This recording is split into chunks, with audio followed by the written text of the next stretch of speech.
السلام علیکم ورحمۃ اللہ وبرکاتہ۔ میں ہوں عروش اسلامک ٹیک میں نئی کہانی کے ساتھ۔ آج کی کہانی عطرت، بطول، ارشد اور امجد دو بھائی تھے۔ دونوں بھائی اپنی ماں باپ کے ساتھ گاؤں میں رہتے تھے۔ اگرچہ وہ غریب تھے لیکن وقت اچھا گزر رہا تھا۔ غربت کے باوجود ماں اپنے بچوں کا بہت خیال رکھتی تھی اور اس کی کوشش ہوتی تھی کہ وہ ان کی اچھی تعلیم و تربیت کر سکے۔ وہ اپنے بچوں کو صاف ستھرے کپڑے پہنائے اور اچھا کھانا کھلائے، لیکن کرنا خدا کا یہ ہوا کہ ماں کچھ عرصہ بیمار رہ کر فوت ہو گئی اور دونوں بھائیوں پر غم کا پہاڑ ٹوٹ پڑا اور ان کے ابو اور چچا وغیرہ سب شہر میں رہتے تھے۔ ان کے چچا وغیرہ خیال کرنے لگے لیکن ماں کی کمی انہیں بہت محسوس ہوئی تھی۔ اب گاؤں میں ان کا دل نہیں لگتا تھا۔ گاؤں میں روزگار بھی نہ ہونے کے برابر تھا۔ تنگ دستی اور غربت بڑھ رہی تھی۔ حالات ایسے تھے کہ یہ دونوں بھائی اسکول بھی نہیں جا سکتے تھے۔ ان کے ابو نے انہیں حالات بہتر لانے کے لیے گاؤں چھوڑ کر شہر جانے کا فیصلہ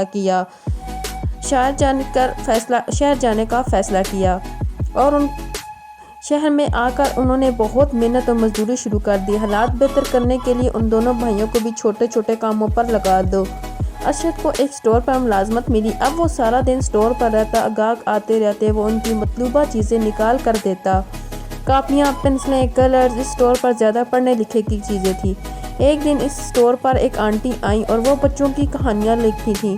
ارشد کو معلوم ہوا تو اس نے کہا، میری کہانی بھی لکھ دیں۔ تمہیں کیسے کہانیاں پسند ہیں؟ آنٹی نے پوچھا۔ ماں کی کہانی لکھ دیں، ارشد نے کہا۔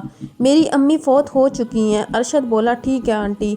آنٹی نے کہا، لیکن ایک بات مانو گے؟ جی، ارشد نے کہا۔ تم نے کہا کہ ماں کی کہانی لکھ دیں، اس کا مطلب ہے کہ تمہیں اپنی ماں سے بہت ہی محبت ہے اور ہر ماں کی خواہش ہوتی ہے کہ اس کا بیٹا پڑھے لکھے۔ اگر تم اسکول نہیں جا سکے تو فارغ وقت میں پڑھ سکتے ہو۔ تھوڑی سی کوشش سے، کسی اور کی مدد سے تمہیں پڑھنا لکھنا آ جائے گا اور اس طرح تمہیں نئی کہانیاں پڑھنا آ جائیں گی اور برائی کا پتہ چل جائے گا، کیونکہ تعلیم ہی اچھی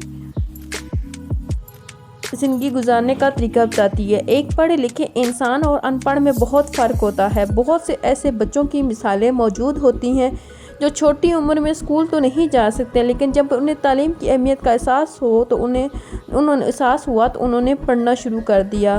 تعلیم کے لیے عمر کی کوئی قید نہیں ہوتی۔ تو بیٹا تم ایسا کرو کہ تم بھی اپنی پڑھائی شروع کر دو۔ ارشد جس اسٹور پر کام کرتا تھا اس کے مالکان بہت اچھے لوگ تھے۔ انہوں نے ارشد کا شوق دیکھ کر اسے کام کے بعد فارغ وقت میں پڑھنے کا موقع دیا۔ ارشد نے سوچا وہ پڑھے لکھے گا، اچھی باتیں سیکھے گا تو یقیناً اس کی ماں کی روح خوش ہو جائے گی۔ اس طرح اس نے پڑھنا لکھنا شروع کیا اور آہستہ آہستہ اس نے تعلیم مکمل کر لی۔ اب ارشد اپنی تعلیم مکمل کر چکا تھا۔ اب وہ MA کر چکا تھا، ایک فیکٹری میں مینیجر کی جاب کر رہا تھا۔ آج بھی وہ اس خاتون کو یاد کر رہا ہے جس نے اس کو نصیحت کی اور اس کی بات کو اس نے دل میں اتر گئی۔ اس طرح اس نے تعلیم کا سلسلہ شروع کیا اور آج ایک باوقار زندگی گزارا ہے۔ آج اس کہانی کا مقصد تھا کہ آپ کو تعلیم کی اہمیت بتانا۔ آپ کو میری کہانی کیسی لگی؟ کمنٹ کر کے ضرور بتائیے گا۔ میرے چینل کو سبسکرائب کریں اور لائک کریں اور ساتھ ہی بیل آئیکن کو پریس کریں تاکہ ہر آنے والی ویڈیو کی معلومات آپ کو مل سکے۔